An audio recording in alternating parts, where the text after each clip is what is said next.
This is the brand new Porsche Cayman GT4 RS Clubsport. This race car world premiered the end of last year. It's brand new. There's been huge hype about this car. Everyone's been talking about it in racing. Porsche have talked that it's the next big thing. I want to find out if it is. This is the first one to come into Southeast Asia, and it belongs to B-Quik Racing. The black and yellow gives it away if you even miss the big B's, their signature livery. This car, Porsche reckon, raises the bar in GT4. This is the next generation, and in fact this is the second generation car, and that's the first generation. That came out in 2016. 6 years later, Porsche have gone to town on its replacement. All the lessons learned on this gone into this, and a load more. Particularly in the back goes the 4-litre engine from the new 992. So that means the Cup Car's engine is dropped into this with 500 horsepower into a smaller chassis in a mid-engine configuration. This thing should be an absolute rocket ship, and you can just see as well visually all the details. This thing looks like a production car.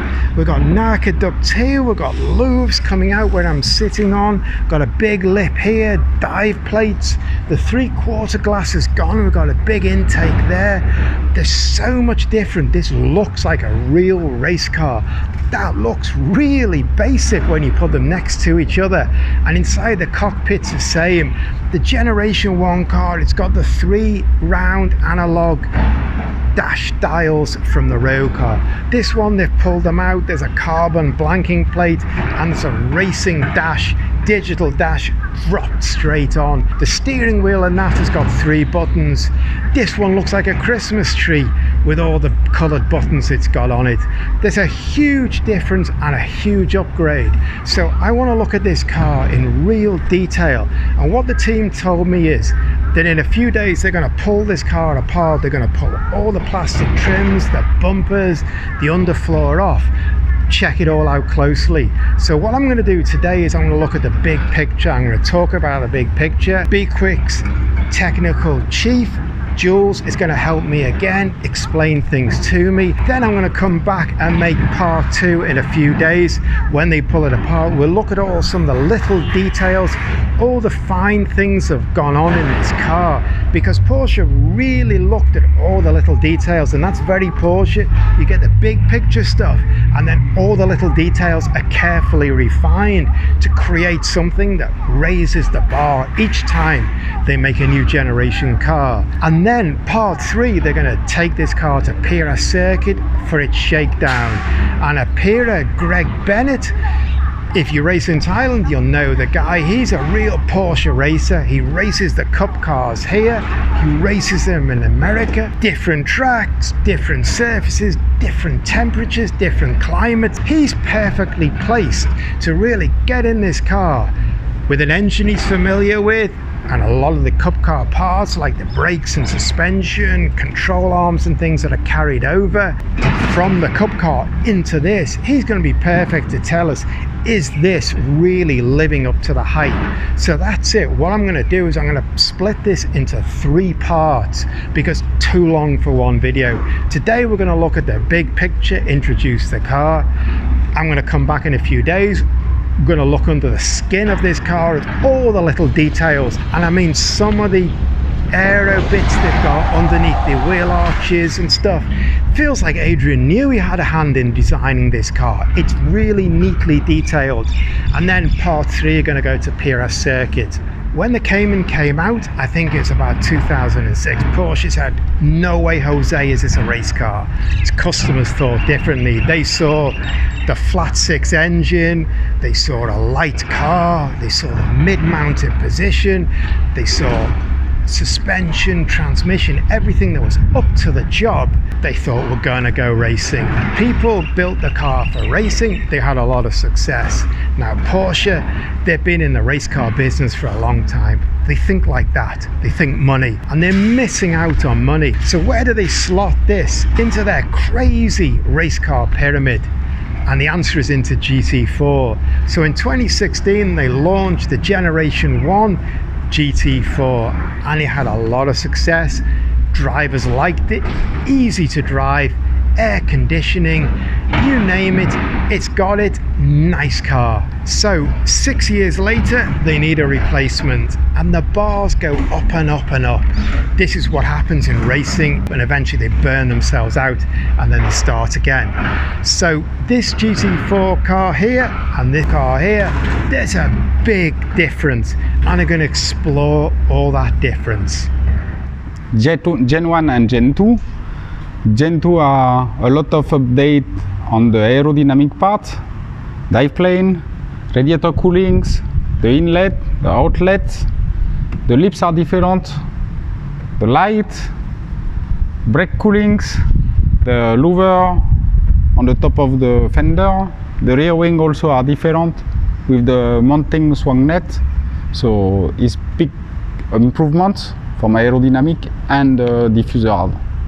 So from the whole car, there was a side air intake split in two pieces, one for the cooling and one for the engine air intakes. This is new version car, Gen 2 cars. So the side panel is still existing with only the cooling of the engine, but they removed the side panel of the window on the side and they put this air intake just for the engine. This is the new steering wheel, I will talk about in a minute.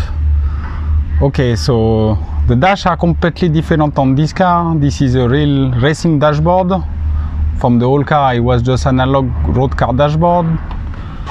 The central console are all full completely different also. They have much more option on, traction control, ESC, ABS, all adjustable, fully adjustable. They have a lot of more part in carbon also inside this cockpit to make the car lighter. Also have the safety net. This is the new homologation of these new cars. Steering wheel. Okay, from the old generation car was only 3 buttons, flash, radio and drinks. This one is full carbon steering wheel and it got lot of option more. So you still have the radio, the drinks, the flash is still here, and you have a lot of more button on that things. So you have the acknowledge button, the marking button, information for different page on the dashboard, the pit limiter, the display function, and the full course yellow.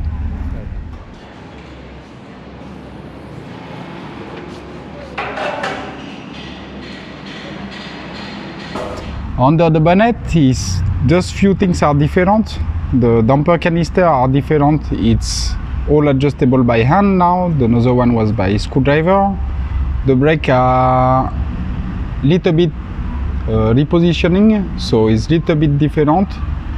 And brake cooling, so they put a new mounting here and the duct. This Gen 2 car are a little bit lighter rims compared to that one. From the brakes, they all coming from the Cup cars, so it's 380mm brake disc at the front, 6 piston, and the rear is the 4 piston brake calipers. Also this car is exactly the same, so they keep over to the new generation car. Again the suspension, so it's coming from the Cup car, so all the hub, track rod, wishbone, all this from the Cup car at the front. At the back it's a little bit different. So it's also from the Cup car, but they have to adapt the lower arm from the GT4 to be fixable on this car. This car is a bit different from the Gen 1. So from the roll bar, this one was not much adjustable. This one is a full adjustable roll bar from the knife position. So you have 7 positions from the front, 7 positions from the back. So you can adjust completely the car as you want. This is FIA homologation, so the extraction driver from the top of the car. So this panel can be removed any times with 6 screws. This whole car don't have it, so this is a big improvement for safety. So let's talk about pricing, because this is $229,000 US.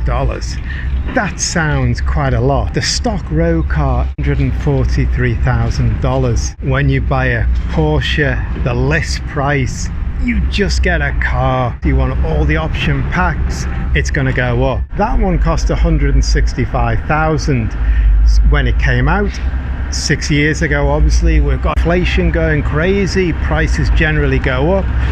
This is a big step. So is it worth 229,000? And I think the thing to look at is it's 40,000 less than the Cup car, so that's a decent price. Same engine, same brakes, a lot of the suspension is the same. So you're saving 40,000 on a Cup car. This is going to have a lot less running costs.